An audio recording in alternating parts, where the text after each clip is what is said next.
Sob a proteção de Deus, declaro aberta a presente sessão. Essa presidência, no uso de sua prerrogativa, dá ata da última sessão por lida e aprovada. Informo que o expediente foi disponibilizado eletronicamente para as senhoras e senhores deputados. Nesse momento, suspendo a sessão para a manifestação do jornalista Moacir Pereira, que fará uma breve homenagem no dia de Santa Catarina de Alexandria, celebrado em 25 de novembro. Convido o jornalista Moacir Pereira para tomar assento à mesa.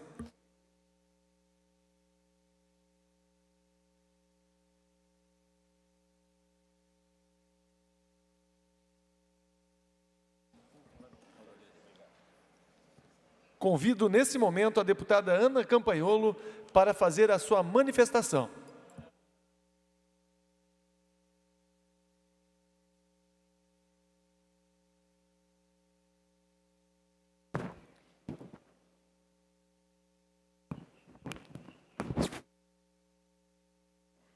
Senhores deputados, cidadão catarinense, este dia 25 de novembro não pode passar em vão.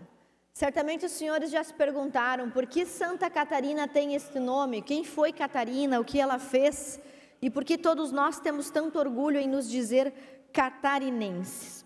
Pois bem, neste dia 25 de novembro nós comemoramos e rememoramos quem foi Santa Catarina de Alexandria, mártir cristã e homônima do nosso estado. Por sua coragem e por sua convicção, ela enfrentou torturas severas e foi executada pelo poder do Estado, decapitada no ano 305 depois de Cristo, quando tinha apenas 17 anos. E esta jovem menina, esta moça de coragem e de fé, é quem dá nome ao nosso Estado, o único Estado da Federação com o nome de mulher, uma mulher cristã. Pois bem, Catarina nasceu em Alexandria, no Egito, em 287, e lá, quando ainda muito jovem, adotou o cristianismo como sua religião e desafiou, por causa de sua fé, o imperador Maximino Daia. Ela foi educada e batizada pelo ermitão Ananias e decidiu viver em castidade. Era uma menina nobre, de família nobre e lindíssima. Por isso mesmo, conquistou a admiração e o interesse do próprio imperador, que por convicção e respeito à sua fé e aos seus compromissos religiosos, desprezou, com quem não quis ter um relacionamento. Para desafiá-la e puni-la, então, o imperador Maximino convocou 50 filósofos pagãos, não cristãos, para debater com aquela jovem, aquela adolescente, sobre os princípios da fé e, claro, tentar prendê-la, tentar cerceá-la. Contrariando as expectativas, para quem olhava para uma menina tão jovem, Catarina não apenas sustentou a sua posição, a sua filosofia, a sua cosmovisão cristã, como também converteu parte daqueles filósofos debatedores, dezenas e centenas de pagãos da época e a própria esposa do imperador. A sua influência foi tão grande que até hoje Santa Catarina, independente de você ser católico ou não, independente da sua convicção religiosa, representar para todos nós um símbolo de fé e de coragem. O seu testemunho inspirou milhares, milhões de cristãos ao longo dos anos, de modo que se tornou hoje padroeira dos estudantes, dos filósofos, dos moleiros, dos ceramistas, dos fiadores, das jovens, dos adolescentes, das mães que amamentam, dos bibliotecários e de tantos outros catarinenses, brasileiros, de tantos outros cristãos. É por causa desta menina de 17 anos, executada pelo Estado, torturada e morta pelo Estado pagão, que nosso Estado tem esse nome de mulher. E é por isso que temos tanto orgulho de ser catarinenses, um povo sério, trabalhador, corajoso, estudioso e guardião da fé cristã. Pois bem, bem aqui do lado da nossa Assembleia Legislativa de Santa Catarina, encontra-se uma capela dedicada a Santa Catarina de Alexandria, onde há um tesouro escondido da história. É só atravessarmos o hall de entrada da Assembleia Legislativa, andarmos um pouquinho à esquerda para chegarmos a esta capela ecumênica. E como se construiu essa linda história do nosso Estado, um Estado cristão. Coloca na tela para mim uma imagem. Aí vocês podem ver que a jornada para trazer uma relíquia de Santa Catarina de Alexandria para o Brasil foi uma verdadeira odisseia. E começou com este homem, Dom Genádios, que foi escolhido como arcebispo ortodoxo grego na América do Sul, visitou o Brasil e se encontrou à época com o nosso governador Espiridião Amin. Podem observar aí na foto, o nosso governador, então, inspirado pela história da padroeira do nosso estado, expressou o desejo, conversando com este arcebispo ortodoxo, de trazer para o nosso estado uma relíquia, alguma coisa que estivesse lá no mosteiro de Santa Catarina. Pois bem, próxima imagem. Então, este aí, mosteiro do Monte Sinai, foi onde o Monsenhor Ângelos Contaxis conseguiu negociar com monges do Sinai para trazer essa relíquia para cá. Próxima imagem, por favor. O monge teve, então, uma condição para conseguir trazer esse elemento histórico para o nosso estado. Ele tinha que provar a sua fé subindo o Monte Sinai. E assim o fez aos 76 anos, senhores deputados. Imaginem vocês, aos 76 anos cumpriu essa peregrinação.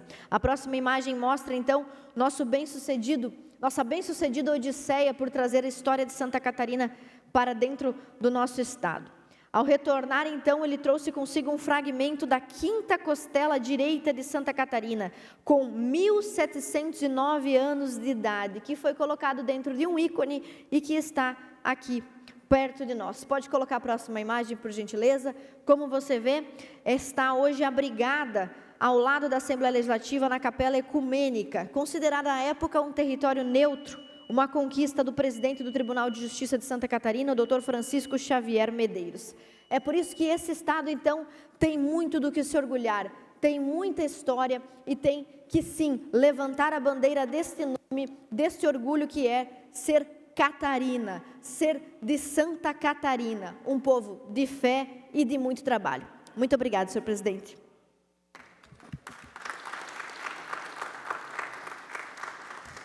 Ok, deputada Ana Campaiolo, e nesse momento convido o jornalista Moacir Pereira para a sua manifestação na tribuna da Assembleia Legislativa.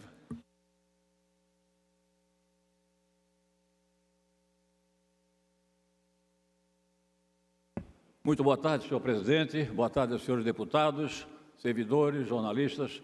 É com muita honra que eu compareço a esta sessão da Assembleia Legislativa, no dia de Santa Catarina de Alexandria, para trazer assim algumas informações a respeito da nossa padroeira e ilustrá-los a respeito do que aconteceu nos últimos 1.500 anos envolvendo a nossa padroeira. Quem tem fé vai ter devoção por uma questão religiosa. Quem não tem poderá apreciá-la, pelo menos conhecer a sua história, por ser uma mulher vibrante, uma mulher de sabedoria, de beleza, estudiosa e corajosa.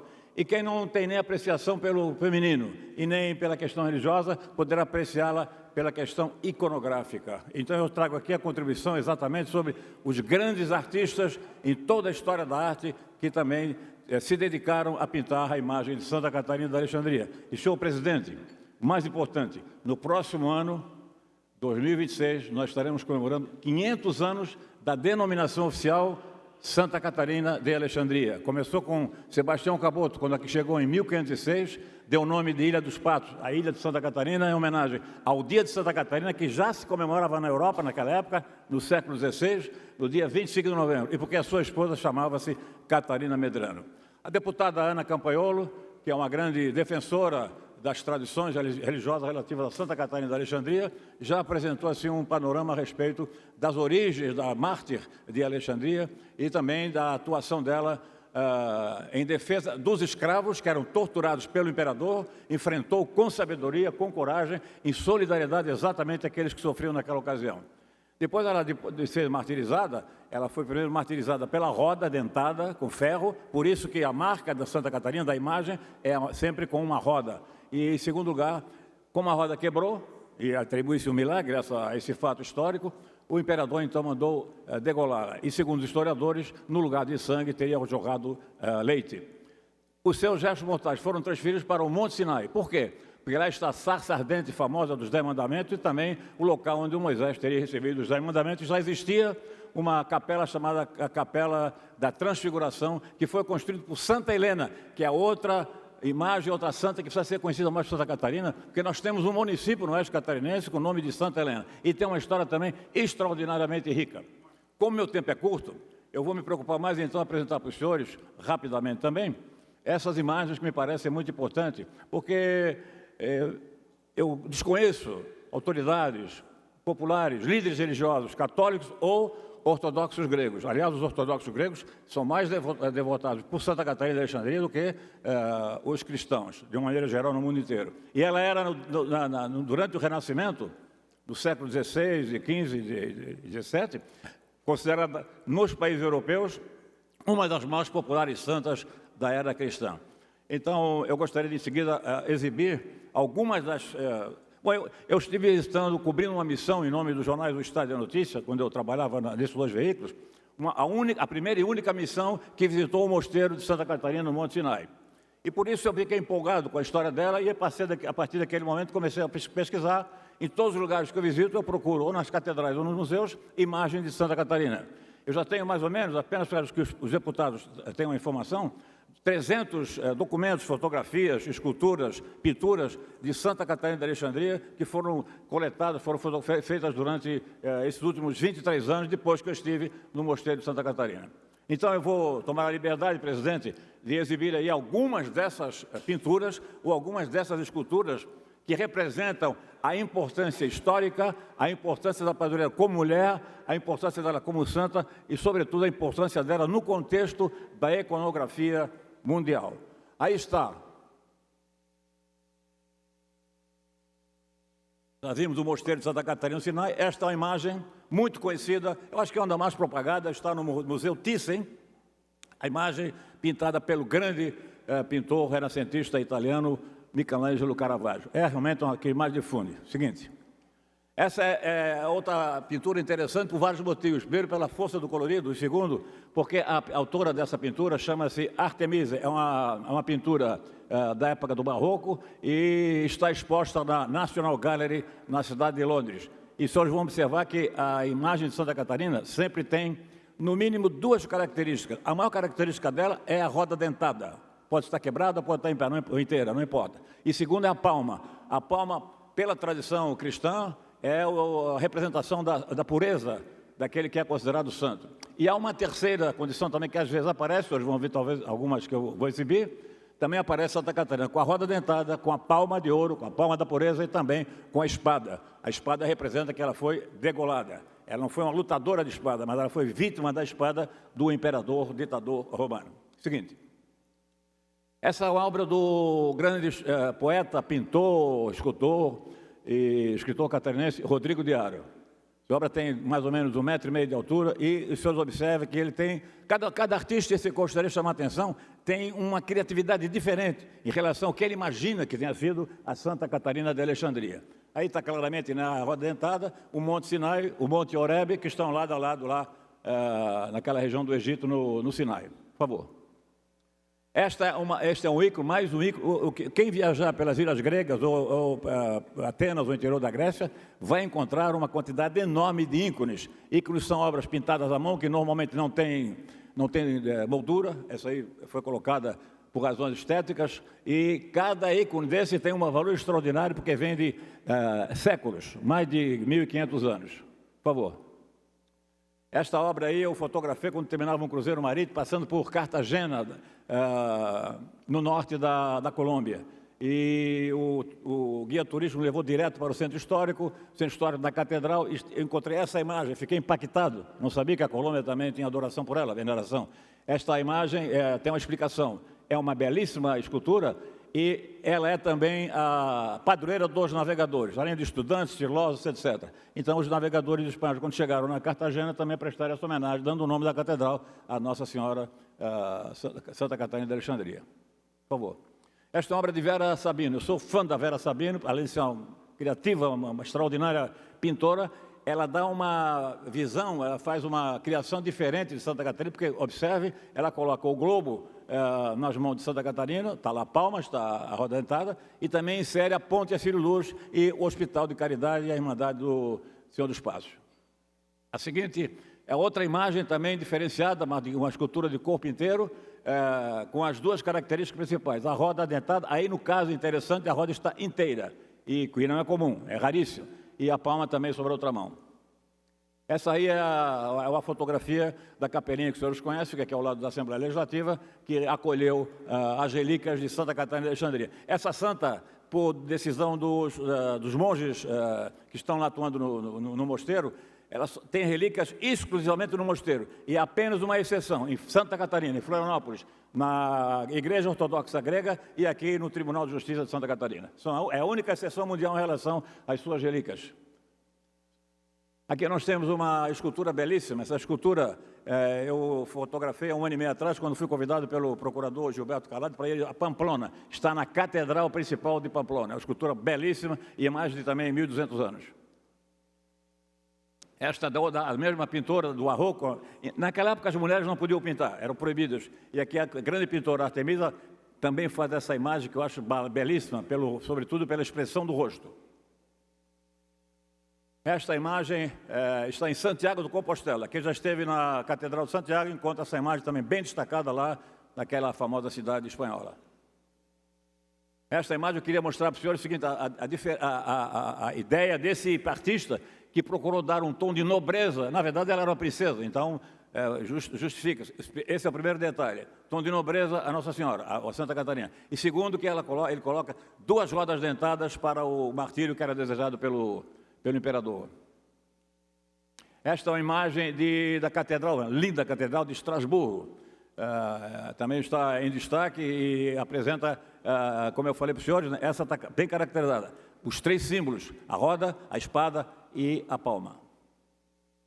Esta é uma cena, um pedaço da cena da biblioteca é considerada a 2ª biblioteca mais rica do mundo em termos de documentos evangélicos, documentos cristãos da era cristã. No mosteiro de Santa Catarina, no Monte Sinai. Aí o governador Espírito Amin recebendo homenagens dos monges que estão hoje ainda administrando lá o mosteiro. Administram durante toda a sua fundação, desde a sua fundação.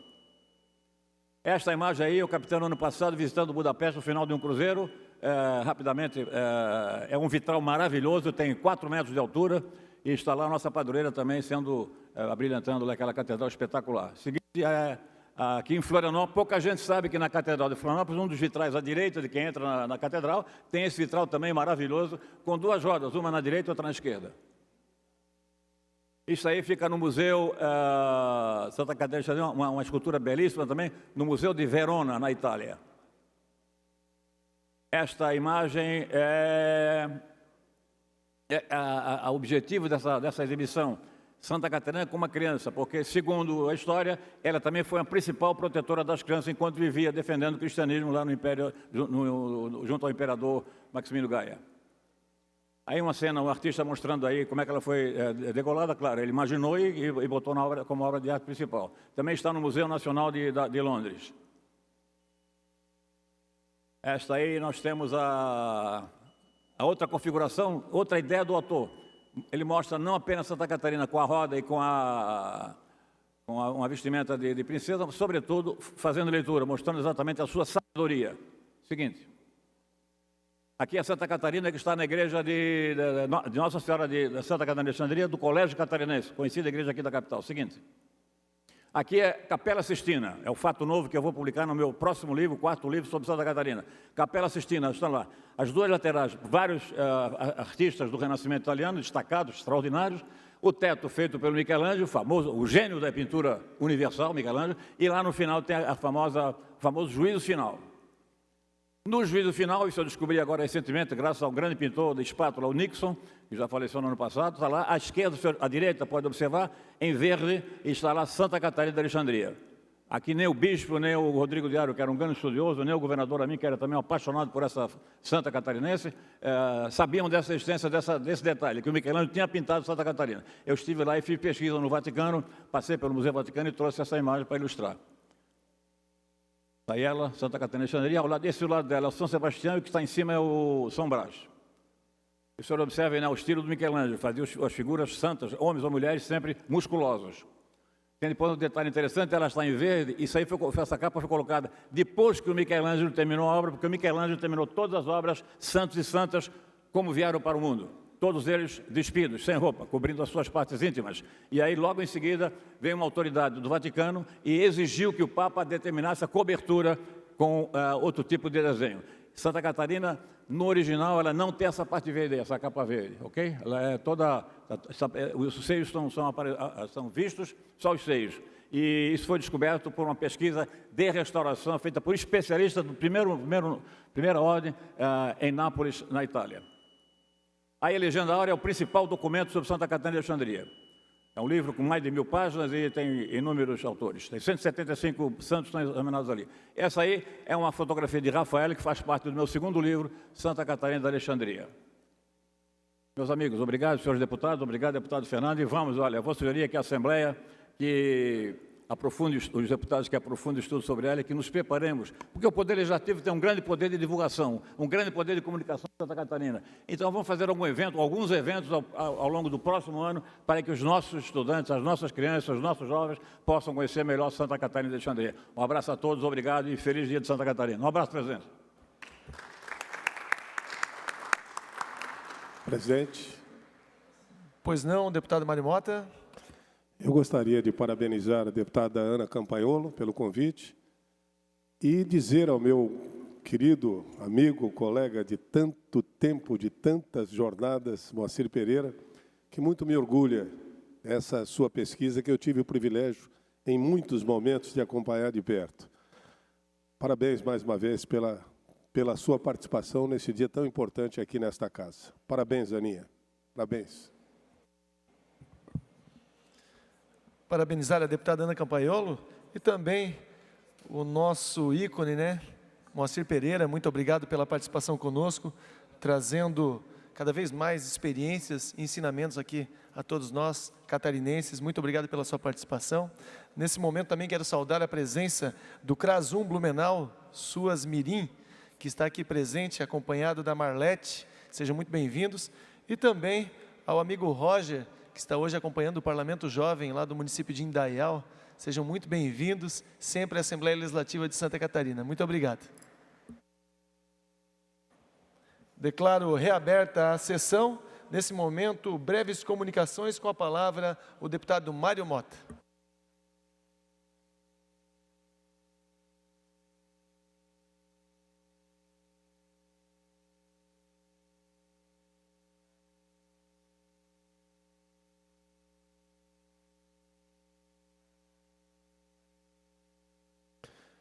Senhor presidente, deputado Fernando Krelin, demais integrantes da mesa, colegas presentes aqui na plenária, a todos os senhores e senhoras que se encontram nesta Assembleia Legislativa, muito especialmente ao CRAS de Blumenau e a participação dos alunos do Parlamento Jovem de Indaial, a todos vocês que nos acompanham pelos veículos de comunicação social da ALESC. Senhor presidente, nobres colegas, eu lamento trazer o que vou trazer, mas acho da maior importância, porque é uma coincidência inversa. Celebramos há poucos instantes um dia de Catarina de Alexandria. Celebramos, embora ela também tenha sido violentada. Desde a última sexta-feira, dia 21 de novembro, uma outra Catarina está de luto. A nossa Santa Catarina, Estado. Todos nós estamos profundamente abalados pelo brutal assassinato de uma outra Catarina, Catarina Karsten, uma jovem de 31 anos, estudante de pós-graduação da Universidade Federal de Santa Catarina, que teve sua vida interrompida enquanto seguia por uma trilha para uma aula de natação. Um crime cruel, covarde, que nos fere coletivamente e talvez justamente por ser mulher tornou-se mais vulnerável ainda. Porque poderia ser qualquer outra pessoa, uma filha, uma amiga, uma vizinha. Infelizmente, este caso, por mais terrível e revoltante que seja, não tem sido um episódio isolado. Senhores, somente em novembro, a Polícia Civil já contabiliza 9 feminicídios tornando-se o mês mais violento do ano para mulheres catarinenses. Até então, os meses mais críticos foram fevereiro, julho e setembro, com 5 feminicídios cada. Novembro, este número praticamente dobra. Eu disse anteriormente 9, mas só em novembro, até o último dia 21, segundo a apuração da Polícia Civil, ao menos 11 mulheres foram mortas em situação de violência aqui no Estado. O Observatório da Violência contra a Mulher aponta que entre janeiro e outubro, 38 mulheres foram mortas em Santa Catarina. Com os casos deste mês, o número chega a 47, senhores. E o mês de novembro ainda não acabou. Quando ampliamos o olhar para os últimos anos, desde 2020, nosso Estado já contabiliza 277 feminicídios. São quase 300 vidas ceifadas, arrancadas de forma violenta. Esses números não podem ser apenas estatísticas. São histórias interrompidas, são famílias destruídas, são comunidades inteiras abaladas. Em Florianópolis, Criciúma, Itapema, Otacílio Costa, Santa Rosa do Sul, Braço do Norte e outras tantas cidades. A violência não escolhe classe social, não escolhe região, não escolhe idade. Ela está presente, infelizmente, em todas as partes do nosso Estado. E quando uma jovem é violentada sexualmente e assassinada em plena luz do dia, numa trilha urbana utilizada diariamente por moradores e estudantes, somos obrigados a encarar uma realidade dura e inaceitável. Vivemos em uma sociedade onde pessoas capazes de causar um mal tão irreversível quanto este circulam livremente, prontas para destruir vidas, destruir famílias, destruir sonhos. Por isso, essa tribuna hoje não pode ser apenas um espaço de indignação. Precisa ser um espaço que estimule responsabilidade, coragem e compromisso coletivo. Não podemos mais aceitar que a rotina de quem vive, estuda e trabalha em nosso Estado dependa da sorte. Não podemos aceitar que o medo se torne regra silenciosa nas ruas, nas universidades, nos parques, nas trilhas do nosso Estado. Precisamos avançar com urgência em ações concretas e articuladas. E isto significa, por exemplo, endurecer as penas para crimes de estupro e feminicídio, pois a legislação atual não corresponde em punição à gravidade do que estamos enfrentando. Implementar monitoramento inteligente em áreas públicas de grande circulação, especialmente trilhas, parques e rotas utilizadas por estudantes e trabalhadores. Fortalecer delegacias especializadas, garantindo equipes treinadas, tecnologia e estrutura adequada para investigação rápida e humanizada. Ampliar políticas de acolhimento, proteção e prevenção, porque segurança pública também é cuidado, também é prevenção, também é presença do Estado antes que o pior aconteça. Neste caso da Catarina Karsten, registramos aqui o profundo reconhecimento ao trabalho das forças policiais que atuaram com rapidez e competência na prisão do responsável por esse crime, ou melhor, do irresponsável por esse crime brutal. A resposta foi firme, rápida e necessária, mas jamais será suficiente para reparar a dor da família da jovem Catarina. A seus pais, ao marido, aos amigos, aos colegas, aos professores, à comunidade da Universidade Federal de Santa Catarina, deixo minha mais profunda solidariedade. Que dor, que tristeza, que perda irreparável. Mas ao honrarmos a memória de Catarina, precisamos assumir o dever moral de impedir que outras famílias catarinenses vivam a mesma tragédia. Este parlamento tem força, tem estrutura e, acima de tudo, precisa ter responsabilidade. É nossa obrigação, senhores, transformar indignação em política pública, revolta em legislação efetiva e dor em um compromisso concreto, porque a vida de todos importa e porque a memória de Catarina Karsten exige de nós mais do que palavras, exige ação, unidade e humanidade. Obrigado, senhores. Ok, deputado Mário Mota, com a palavra, deputado Antídio Lunelli.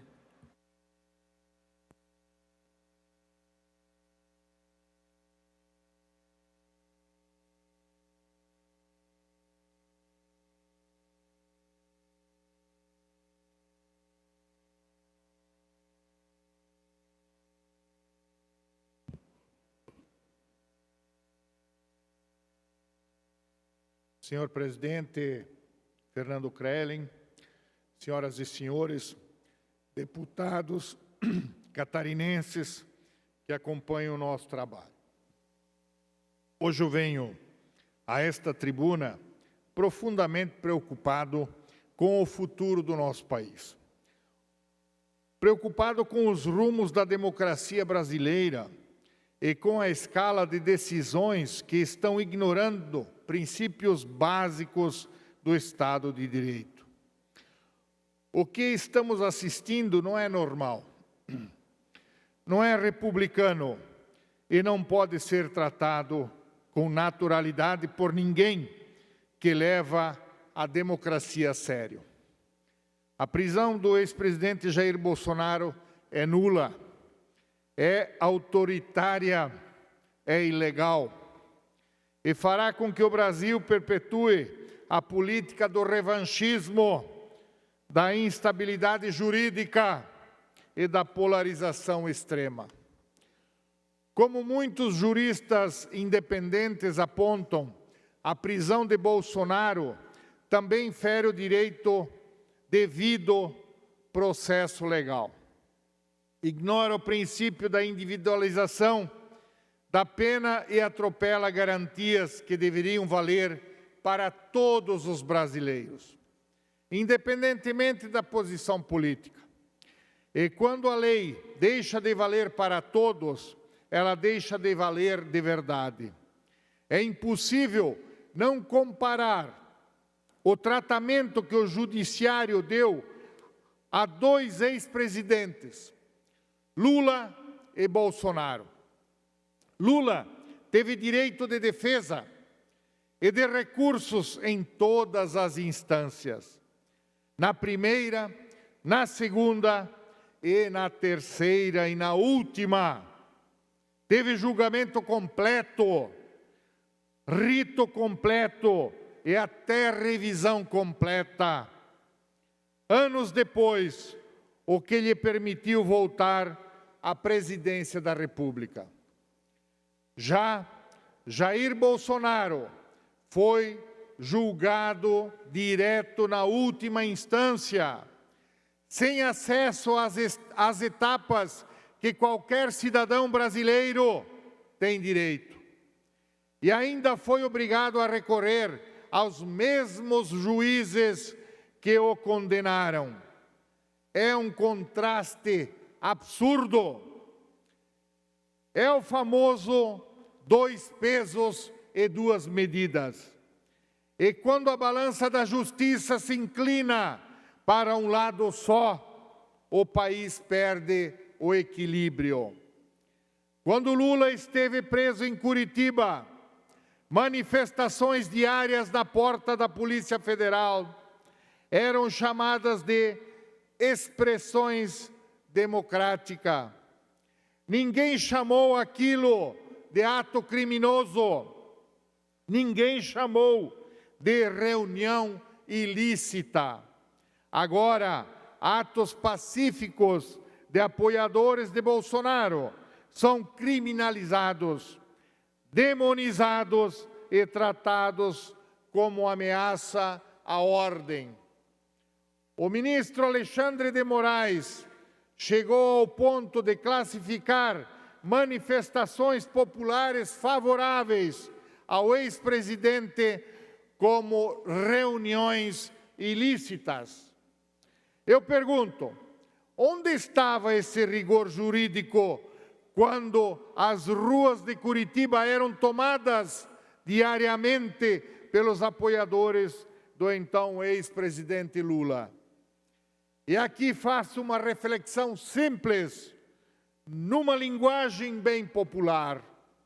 A regra que vale para quem a gente gosta tem que valer também para quem a gente não gosta.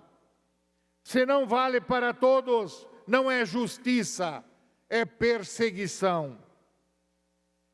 O que motivou a ida de Bolsonaro para a Superintendência da Polícia Federal de Brasília foi um pedido da própria Polícia Federal. Depois que o senador Flávio Bolsonaro chamou apoiadores para uma vigília de oração, repito, uma vigília de oração. Isto é um absurdo, isso não se sustenta em lugar nenhum do mundo. Logo em seguida, veio o episódio da tornozeleira eletrônica, como se fosse necessário criar mais um constrangimento em um processo que já nasceu torto. A tornozeleira já havia sido trocada, não representando nenhum risco de fuga.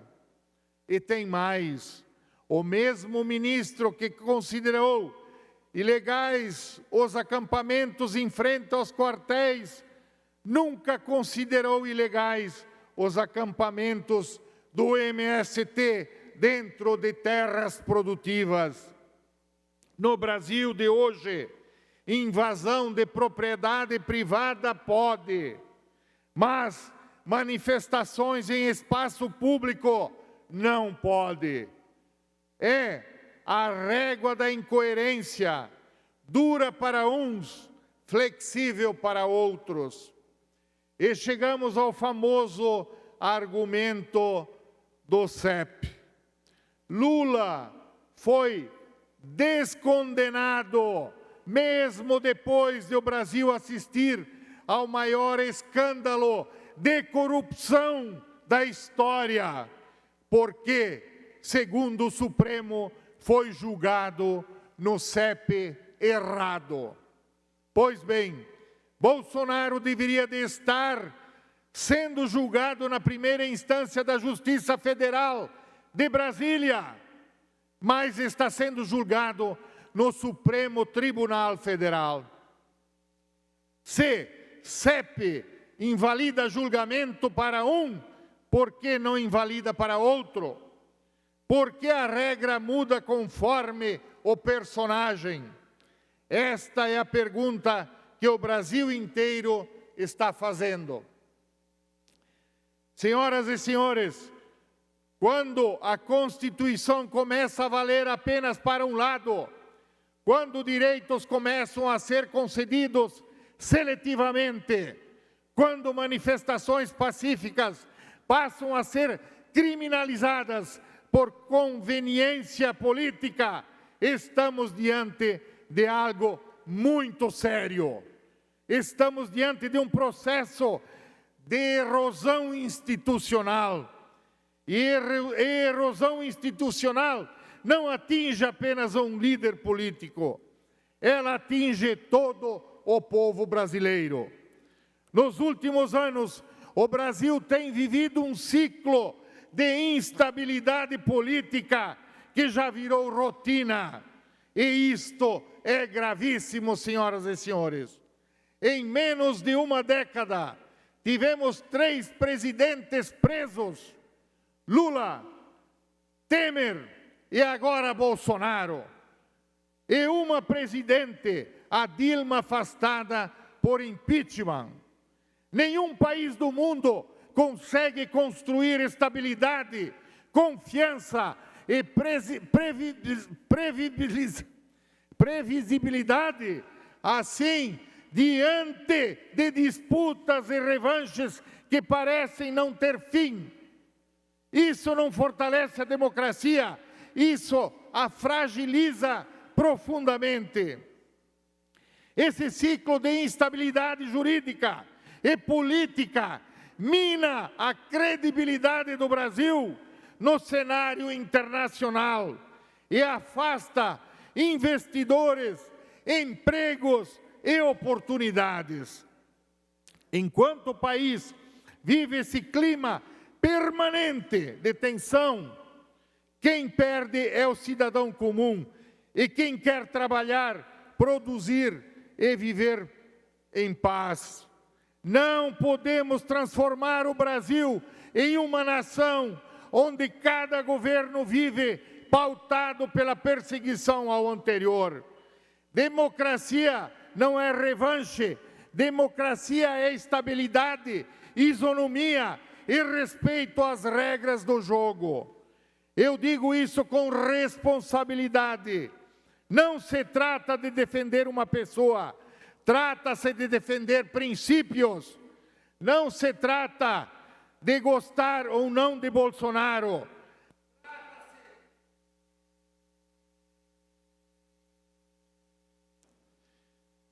Trata-se de garantir que a lei seja aplicada da mesma forma para todos. Se a exceção vale hoje para um, amanhã pode valer para qualquer cidadão comum. E isso é inaceitável. O Brasil precisa de equilíbrio, precisa de justiça verdadeira, não de justiça seletiva. Precisa de instituições imparciais que atuem com serenidade e não com revanchismo. Porque quando a democracia começa a ser rasgada num canto, logo ela se perde inteira. O que está em jogo não é apenas o destino de um ex-presidente, é o destino do Brasil. Muito obrigado, senhor presidente. Ok, deputado Antídio Lunelli, com a palavra, deputado Gessé Lopes.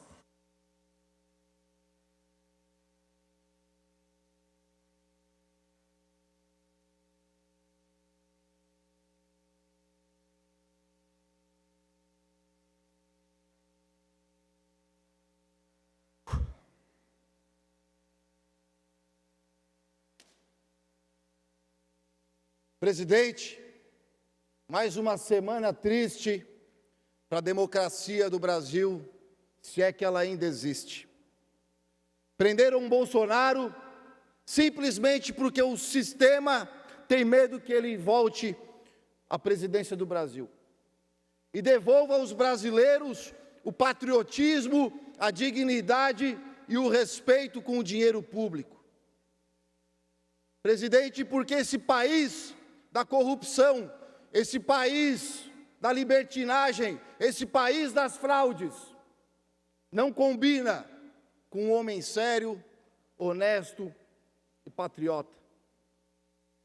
Deputado Sargento Lima, o Lula teve 3 instâncias para se defender de corrupção e lavagem de dinheiro. E o Bolsonaro, 1 instância para se defender de um crime inexistente. Bolsonaro não assaltou as estatais. Bolsonaro não roubou dinheiro da saúde. Bolsonaro não assaltou os aposentados. E todas as acusações estapafúrdias contra ele foram arquivadas, um a um, pelo próprio tribunal opositor. E neste sábado, ele teve a prisão preventiva decretada, por conta de uma convocação, de uma vigília de oração. E pasmem, senhores, no dia 22, para escancarar a maldita psicopatia do juiz Alexandre de Moraes. E no domingo, audiência de custódia do Bolsonaro, conduzida nada mais, nada menos que pela juíza substituta ligada ao gabinete do juiz Alexandre de Moraes. E na segunda, julgado novamente pelo mesmo tribunal que o julgou e o condenou, em uma e única instância, composta por um juiz que se diz vítima, por um juiz ex-advogado do Lula, por um juiz ex-ministro do Lula, deflagrando de vez a falência do Estado Democrático do Brasil.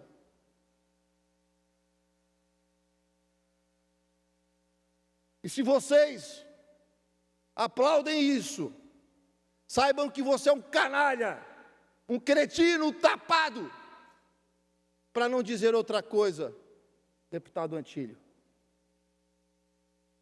E nessa guerra do bem e do mal, presidente, o mal está vencendo. Mas lembre-se de uma coisa, senhores: a mentira é barulhenta, mas é passageira.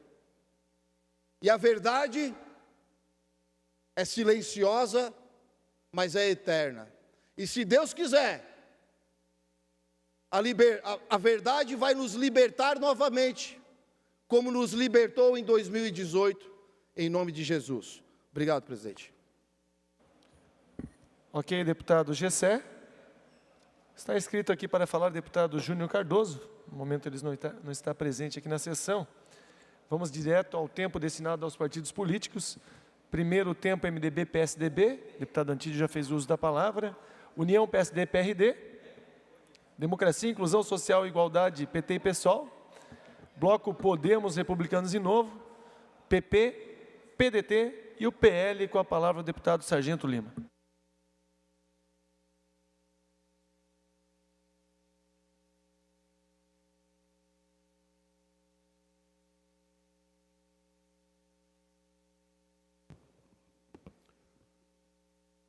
Muito boa tarde, senhores. Assunto muito importante me traz à tribuna da Assembleia Legislativa do Estado de Santa Catarina na tarde de hoje.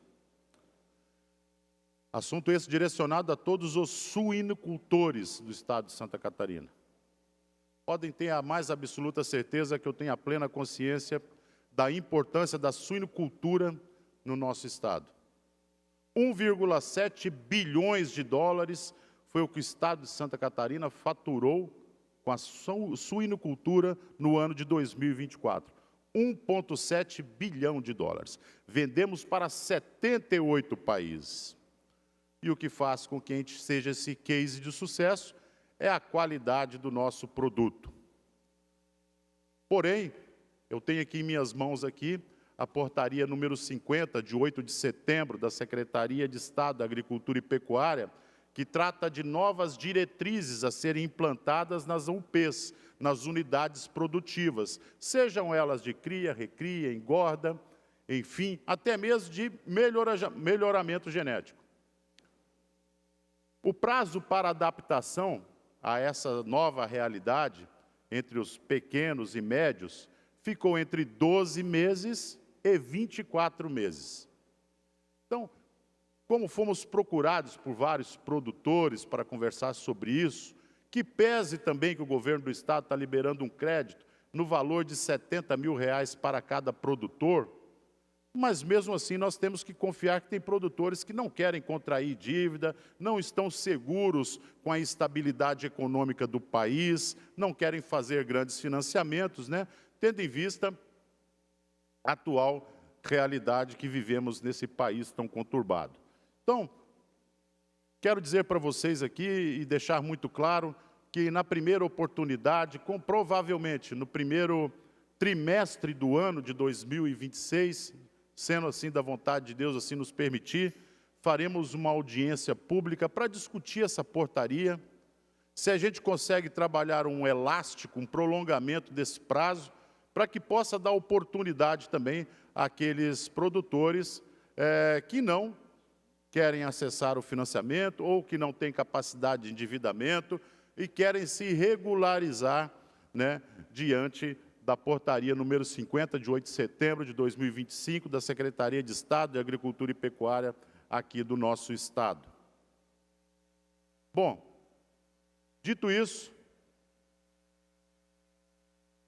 os acontecidos dessas últimas semanas, deputado Gessé Lopes, eu gostaria de poder dizer que estou muito triste com tudo aquilo que aconteceu, mas existe um escalonamento que avança de sentimentos que nós sentimos. Quero dizer que a tristeza já passou e deu lugar a revolta e, principalmente, a vergonha. A vergonha de que todos praticam aquilo que um avestruz faz diante do perigo. Enfiam a cabeça no chão como se o absurdo não estivesse acontecendo no nosso país. Tampam os olhos para não enxergar uma realidade. O Brasil não está normal. Nós não vivemos uma situação normal nesse país. É inadmissível que alguém reconheça um Estado que tem mais pessoas assistidas para o programa social do que carteiras assinadas. É inadmissível um país tão rico quanto o nosso viver uma realidade dessa. É inadmissível ver estatais que já foram o orgulho desse país, hoje prestes a fechar a porta. É impossível dizer que o próprio Correio hoje, em todo o território nacional, está sendo despejado por falta de pagamento de aluguel, que seus funcionários não recebem mais o salário em dia. É inadmissível que uma facção criminosa diga para um prefeito: não te queremos mais aqui, vá embora. E o prefeito é obrigado a sair da cidade. O Brasil não está normal. Nós não vivemos um estado de normalidade. É impossível admitir que um homem pego com mais de 450 quilos, não foi 45, 450 quilos de cocaína, saia pela porta da frente de uma delegacia depois de uma audiência de custódia. Como eu disse, não é mais tristeza, é vergonha. É vergonha admitir que um calote aplicado em velhinhos, pensionistas do INSS, estejam fazendo uma farra diante de todos com esse dinheiro desses velhinhos e ninguém preso. E ninguém preso. O Brasil não está no estado normal. Nós não estamos vivendo em normalidade. Ponham isso na cabeça de vocês. Se preocupem com isso. É inadmissível que o INSS franqueie empréstimos consignados em folha para crianças que mamam no peito. Para ser consignado é preciso que ele tenha um vínculo, que ele esteja empregado, que ele tenha folha de pagamento para que você desconte o salário. Um bebê de colo.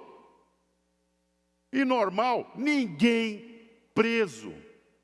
É inadmissível que o país tenha aumentado somente no ano de 2024 em quase 40% os casos de violência contra a mulher. Ninguém tem medo da justiça. Hoje em dia, os únicos que temem a justiça são aqueles que estão envolvidos com a política. O bandido, o criminoso, não tem medo da justiça. Agora, o político que ousa contrariar aquilo que está na cartilha do STF, daquilo que lhe é permitido, tem medo. O Brasil não vive um estado de normalidade. É inadmissível um país com a nossa riqueza, estamos chegando ao número de 27, quase 30 suicídios, deputado Antídio, no estado do Rio Grande do Sul, de agricultores que não conseguem honrar suas dívidas. A vergonha, para quem tem vergonha na cara. Um dos maiores desaforos é ser chamado de velhaco. É ver o oficial de justiça buscar seu trator dentro da sua propriedade. 27 suicídios, como se nada tivesse acontecendo. Não vou nem entrar na seara do escândalo do Banco Master, que isso vai ser mais uma coisa que com a mais absoluta certeza. Quem o fez não tem medo da justiça. Talvez até porque esteja do lado de lá do muro. Seja aquele que julga. Ou que já esteve com aqueles que julgam. O Brasil não está mais no estado de normalidade. Eu não estou mais sentindo tristeza com a prisão do meu presidente Bolsonaro, mas indignação e vergonha. Vergonha porque o mundo vê isso acontecendo. E que ideia que você faz se você morasse em outro país e soubesse que isso está acontecendo? Você ia falar, coitado daquele povo. Que pena que eu tenho dos brasileiros. É por isso que a vergonha substituiu a tristeza.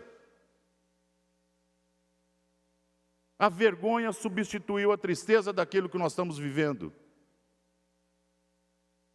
Diz que na Bíblia é mais fácil passar um camelo pelo buraco de uma agulha do que um rico entrar no reino dos céus. Eu digo que é mais fácil passar um camelo pelo furo de uma agulha do que um corrupto e preso no Brasil. É muito mais fácil. As justificativas nem precisam ser dadas.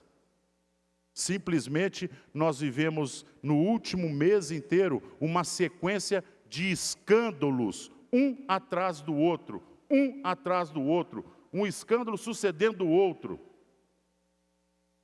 Não dá tempo de você digerir o último escândalo de corrupção. Já vem mais o próximo. E o próximo. E o próximo. Dentro de muito breve nós veremos aí pessoas que vão lá no armário, abrir o seu armário. Ali nos meados de outubro do ano que vem, abrir o seu armário e tirar aquela camiseta escrito: o Brasil que queremos, nós que construiremos. A camisa preta com a foto do Bolsonaro, a camisa da seleção olímpica nossa, de futebol, da seleção brasileira, para poder enganar a trouxa na rua novamente. Mas eu falo para vocês, o que vale de um político não é aquilo que ele fala, é como ele vota. O político poderia nascer sem boca, somente com um único dedo, o indicador, para dar a presença dele e votar. Se você não alheia o seu discurso ao voto, para que adianta político? Se nós estamos aqui para poder votar nossas leis. Para que adianta? É o voto que importa. O que fala não importa. E não adianta vir colocar agora videozinho, fotozinha na rede social, dizendo: eu estou muito triste com a prisão do Bolsonaro, eu não concordo, nós vivemos. Biltre, canalha, bandido. O que teu partido está fazendo lá em Brasília? Votando sistematicamente em todas as pautas lulopetistas, em todas as pautas progressistas.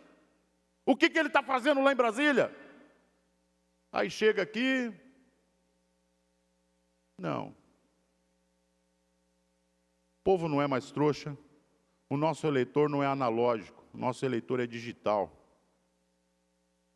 Toda votação, toda manifestação, ela está sendo diligentemente arquivada para ser utilizada no tempo certo. Não vai ficar sem resposta. Não ficará sem resposta. Não ficará para a resposta aqueles que escondem o fato de que nós temos 2 responsáveis hoje pela não votação da nossa anistia. Que também nem é anistia, não deveria receber esse nome. Anistia, você anistia criminoso. Ali dentro era anulação dos processos. Isso que deveria ter sido feito. Anistia você dá para quem cometeu alguma coisa. Deveriam ser anulados. Mas que pese que é o que temos aí para hoje, essa anistia se chama Alcolumbre, do União Brasil, e Hugo Mota, do Republicanos. Se eles quisessem ter pautado, já teriam pautado. Já teriam pautado. E olhando para essa câmera aqui, eu digo, eu não ficaria 1 minuto no partido de um pilantra que faz uma coisa dessas. Nem 1 minuto. Chegaria para a minha liderança do partido e falaria, ou ele ou eu. Uma boa pegada, seu Tarcísio. És governador do maior estado do Brasil. Cola na banca, o teu partido. Querem perder o governador do estado de São Paulo? Ou ele ou eu? E força essa votação. Manda para o plenário. Que covardia, que medo é esse de votar? Ou não fecharam o negócio no valor do voto. A gente é obrigado a fazer conjecturas. Nós somos obrigados a fazer conjectura. Por que não? O que estão devendo? Estão criando uma terceira via? Quando me falam da terceira via, me lembra de mais uma história bíblica, quando construíram o bezerro de ouro. Esse Deus aí não vai dar nada para a gente, vamos fazer um bezerro de ouro e vamos adorar ele. Isso é uma terceira via. A falta de fé é um sinônimo de fraqueza muito grande. Então, não se envergonhem. Tá? Não mostre que tem uma fé pequena, a fé tem que ser enorme, tem que ser forte. Nós vamos devolver esse país para os brasileiros. E nós vamos expor cada uma dessas pessoas que tiveram a oportunidade de fazer aquilo que era justo e correto, e mostrar que nesse país de homens livres,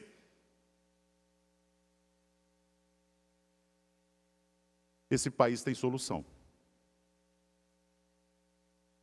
Não vai ser essa corja, essa camarilha, essa quadrilha que vai julgar o nome do Brasil na lama. Obrigado. Ok, deputado Sargento Lima, não tendo mais, finalizando o tempo dos partidos, declaro suspensa a sessão até o horário regimental da ordem do dia, que será 16 horas.